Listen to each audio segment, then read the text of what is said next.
Hello दोस्तों, कैसे आप सब लोग। तो स्वागत है आपका। और आज हम डिस्कस करेंगे कि पिछला हफ्ता भारतीय शेयर बाज़ार के लिए कैसा रहा और आने वाले हफ्ते का ट्रेंड कैसा हो सकता है, इंपॉर्टेंट लेवल कौन से हो सकते हैं और किस तरीके का मार्केट का रुख हो सकता है। तो फटाफट से पहले हमारे चैनल को सब्सक्राइब कर लीजिए, लाइक कर दीजिए, सब्सक्राइब कर दीजिए, फॉलो कर लीजिए और हमारे इंस्टाग्राम और यूट्यूब चैनल दोनों को सब्सक्राइब कर लीजिए, जहाँ पर हम आपको देते हैं मार्केट से पहले तैयार होने की रणनीति कि मार्केट से पहले मार्केट का ट्रेंड कैसा होगा और किस तरीके से आपको प्रिपरेशन करने की ज़रूरत है। तो यहाँ अगर हम बात करें तो पिछला हफ्ता भारतीय शेयर बाजार के लिए बहुत मिला जुला रहा, जहाँ पर हमने निफ्टी, बैंक निफ्टी, सेंसेक्स सभी में एक रेंज बाउंड क्लोजिंग होती हुई देखी। हालांकि पिछले हफ्ते में हमने एक बड़ी गिरावट भी आती हुई देखी और वहाँ से मार्केट में रिकवरी भी बनती हुई नजर आई। हमने देखा कि डोनाल्ड ट्रंप ने कहा कि यूएस और ईरान के बीच जो सीज फायर नोटिफिकेशन एग्रीमेंट है वो कैंसिल होता हुआ नजर आ रहा है। दूसरी तरफ उन्होंने ये भी कहा कि ईरान के साथ वो बातचीत कर सकते हैं, मगर जो सीज फायर एग्रीमेंट है उसको आप कैंसिल माने। तो यहाँ पर बहुत अनसर्टिनिटी का रुख यहाँ पर आता हुआ नजर आया। दूसरी तरफ यूएस, रशिया और यूक्रेन के बीच में वॉर वाली स्थिति पैदा होती हुई नजर आई है।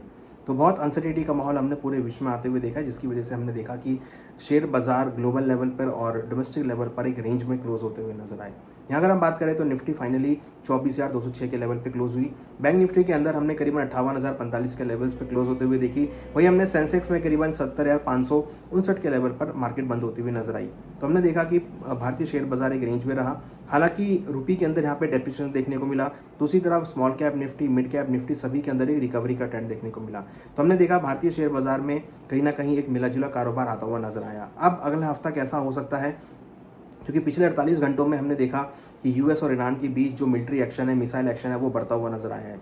यूएस और ईरान दोनों ने ही मिलिट्री और मिसाइल एक्शन यहाँ पे करते हुए नजर आए हैं। गल्फ के ऊपर इसराइल और ईरान के ऊपर वॉर हुआ। ईरान ने गल्फ के ऊपर वॉर करते हुए नजर आए, यूएस के ठिकानों पर मिसाइल अटैक करते हुए नजर आए, ड्रोन अटैक करते हुए नजर आए। तो उससे काफ़ी हद तक अनसर्टेनिटी का माहौल आता हुआ नजर आया।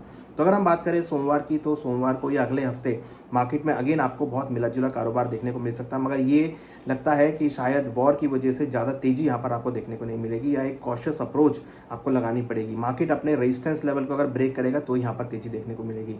निफ्टी में स्ट्रॉन्ग सपोर्ट 23,800 का रहेगा, रेजिस्टेंस है 24,300। 24,300 का लेवल अगर ब्रेक होता है तो 24,450 से लेकर 24,500 तक के लेवल देखने को मिल सकते हैं। वहीं अगर हम बात करें बैंक निफ्टी की, तो बैंक निफ्टी में इंपॉर्टेंट सपोर्ट है 57,000, रेजिस्टेंस है 59,000। 59,000 को नहीं ब्रेक कर पा रहा है। 59,000 अगर ब्रेक होता है तो 60,000 तक के लेवल आपको बैंक निफ्टी में देखने को मिल सकते हैं।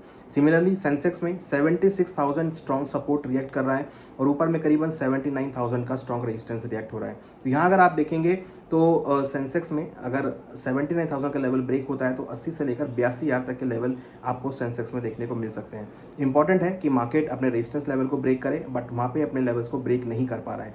तो जियोपॉलिटिकल टेंशंस की वजह से एक कंसर्न यहाँ पर आता हुआ नजर आ रहा है। क्रूड के भावों में हमने पिछला हफ्ता पुनः उछाल आते हुए देखा और क्रूड के भाव ऑलमोस्ट 4 से 5% की तेजी के साथ बंद होते हुए नजर आए। तो वो भी अगेन एक नेगेटिव इम्पैक्ट है, जिसकी वजह से हमने देखा कि भावों में कहीं ना कहीं ब्रेक लगता हुआ नजर आया। तो भारतीय शेयर बाजार में थोड़ी कॉशियस अप्रोच रखने की जरूरत है। हालांकि रुपये यहाँ पर डेप्रिशिएट होता हुआ नजर आया। वहीं अगर हम बात करें आरबीआई के फॉरेन रिजर्व की, जो कि करीबन पिछले हफ्ते $7.26 बिलियन से बढ़ा है और करीबन $674.19 बिलियन के आसपास हो गया है। तो ये एक पॉजिटिव न्यूज़ है आरबीआई के फ्रंट से। मगर ग्लोबली अगर हम देखें तो जियोपॉलिटिकल कंसर्न्स की वजह से शेयर बाजार पे कॉशियस अप्रोच रखने की जरूरत है। हायर लेवल पे प्रॉफिट बुकिंग आती हुई दिखाई दे रही है। तो लग रहा है कि भारतीय शेयर बाजार अगले हफ्ते मिले जुले रह सकते हैं। थोड़ा बहुत डिप यहाँ पर देखने को मिल सकता है। सेल ऑन राइज यहाँ पे आता हुआ दिखाई दे सकता है, मगर इंपॉर्टेंट सपोर्ट के आसपास आपको खरीदारी भी देखने को मिलेगी। तो ओवरऑल अगर हम बात करें तो भारतीय शेयर बाजारों में निफ्टी, बैंक निफ्टी, सेंसेक्स में आपको लोअर लेवल पे रिकवरी भी देखने को मिल सकती है। यहाँ इंपॉर्टेंट सेक्टर कौन कौन से होंगे, जिसमें आईटी सेक्टर में आपको खरीदारी देखने को मिल सकती है। वहीं अगर हम बात करें तो बैंकिंग सेक्टर में आपको खरीदारी देखने को मिल सकती है, ऑटो सेक्टर में खरीदारी देखने को मिल सकती है, फार्मा सेक्टर में खरीदारी देखने को मिल सकती है। कहीं ना कहीं मेटल सेक्टर थोड़े दबाव में हो सकते हैं। डिफेंस सेक्टर में थोड़ा सा आपको दबाव देखने को मिलेगा। उसके अलावा अगर हम बात करें तो फाइनेंशियल्स के अंदर आपको थोड़ा दबाव देखने को मिल सकता है। तो ओवरऑल मार्केट का मूड माहौल अगला हफ्ता भी रेंज बाउंड हो सकता है। बहुत क्लैरिटी अगर हम देखें तो सपोर्ट रेजिस्टेंस लेवल के बीच प्राइस मूव करते हुए नजर आएंगे। डिप आता है तो सपोर्ट लेवल के आसपास आपको खरीदारी देखने को भी मिल सकती है।